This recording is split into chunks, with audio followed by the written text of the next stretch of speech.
Hello, it's CALIBER-PSVR, welcome to the channel. I hope you all alright and having a good day. We are here to do some PlayStation VR news. We're gonna talk about Hellsplit Arena, we've got some new information about that game, but also a bit about Zero Caliber for PlayStation VR.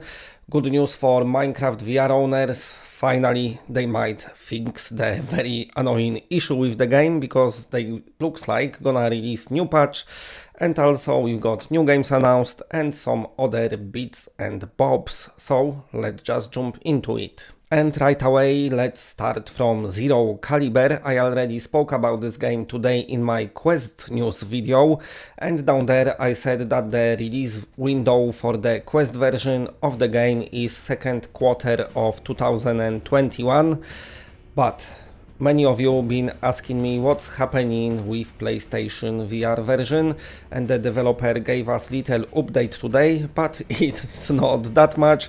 But maybe soon, finally, we're gonna find out what's happening with PlayStation VR port. So today the developer said a very simple message. Basically, they told us to stay tuned, because very soon they will be announcing some information about PlayStation VR version. Now, Zero Caliber for Quest is a different game than Zero Caliber for PlayStation VR. The Quest version is called Zero Caliber Reloaded, and that is because they redesigned missions, the game, and just a different experience, but with the same game mechanics as you know them from PC version. When it comes to PlayStation VR, they did outsource the port to different company, and I think down there is some struggles probably with the optimization. That's why, at least as of now, it looks like Quest version might be even sooner than PlayStation VR version, or maybe the best thing they could do, make just Quest version and PSVR version the same game, but I'm assuming they already put a lot of work to this PC port of the game.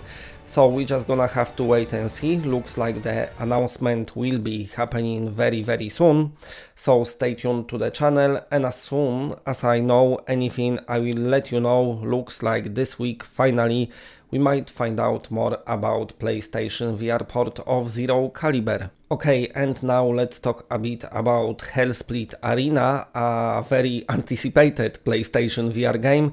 The developer did interview with PlayStation Brass, so I'm gonna put the link to full interview in the description, so you can have a read, but maybe let's talk a bit about Hellsplit port for PlayStation VR.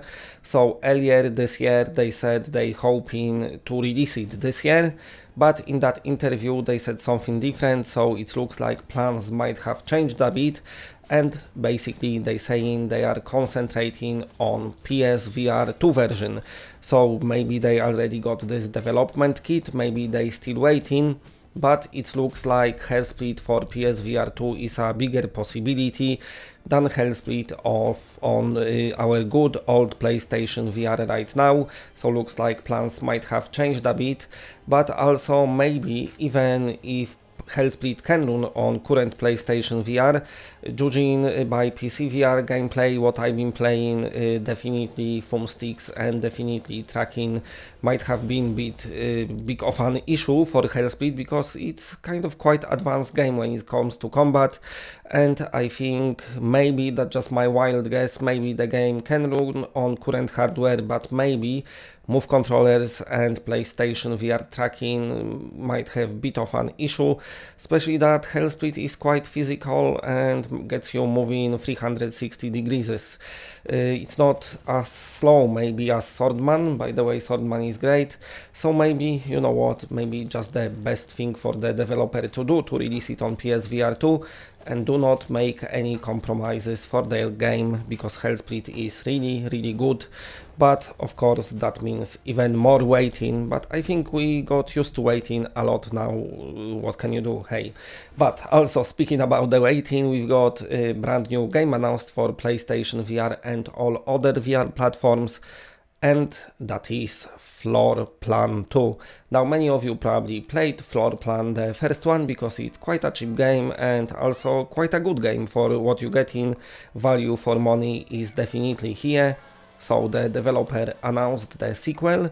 Of course, sequel gonna do everything what first one do, but bigger and better. Now the release date for the sequel PSVR and Quest coming on 1st of April. PlayStation VR is coming later on because, as we know, just what's happening with PSVR. So this is coming from Turbo Button. You know them from Along Together, their other VR game, which is very good as well. I enjoyed that one a lot. So Floor Plan 2 looks interesting. Of course, as in first one, you're gonna meet colorful cast of characters and some original level designs and the cool mechanics of traveling in lift from world to world. Okay, and now time to talk about new patch for Minecraft VR. Looks like finally one of the very annoying features of the game gonna get fixed. Many of you who plays the game, you know that the chest menu, once you stand somewhere close to a wall, basically it's not visible and it's super annoying, and it's been going on for a very long time, this little issue. Finally the developers acknowledged it, they put it in their known issue section of the upcoming patches, and it looks like finally this is gonna get fixed. And of course this is specific to the PlayStation VR version. So even though it took a while and I read many posts about people complaining about this, it seems like the developer maybe been busy with other things or kind of not been hearing what people saying. But finally looks like it's gonna get fixed. Now I'm still, even though it's been a while since Minecraft VR released, I'm still getting asked about move controllers for this game, but like I said before, the move controllers are not confirmed and probably not gonna happen. Just like on PC version, it's the best is pretty much to play it with pad. But hey, what can you do? Minecraft VR is still great and it's still worth checking out. Okay, and now let's move on to the Swordsman VR, PlayStation VR, very kind of underdog hit, maybe I should call this game like that. It changed so much from the release, but it's about to change more, especially for PlayStation 5 owners. Those lucky ones of you who managed to put your hands on PlayStation 5, very soon there will be PlayStation 5 patch released. So what the developer is saying in their roadmap, the patch is pretty much ready, but what they're waiting for is the Unreal Engine itself to be updated, and once that happens, then they will be able to implement PlayStation 5 enhancements, and that should be at some point in March. And of course, when they do PS5 enhancements, you're gonna get the best resolutions, the best assets being used all the time, so the game will look much sharper. Of course, at the moment they're working on tons of features for the game, new factions, dismemberment, very highly requested feature. They're working on Oculus Quest 2 port as well. There is a lot happening with this game. I still can't believe how cheap it is compared to what you're getting right now. I liked it when it's first released, now I absolutely love it. They're gonna add even more stuff, they're gonna add some melee weapons. I'm hearing that many of you want the ability to grab opponents. At the moment I didn't saw it in the roadmap, but the studio likes to surprise us. But also the one of the bigger upcoming features, apart from dismemberment and new faction, which will be pirates, is going to be PlayStation 5 update, and it's just gonna look that much nicer. The game looks a bit blurry, but you know, good enough, but probably on PS5 it's gonna look super sharp, well, as much as 1080p displays allows it. Okay, anyway, if you like what you're seeing, then please press a like, because it does helps the channel a lot. And if you're new to the channel and are not subscribed, then subscribe. It's always better when it's more of us. And that's it, bye.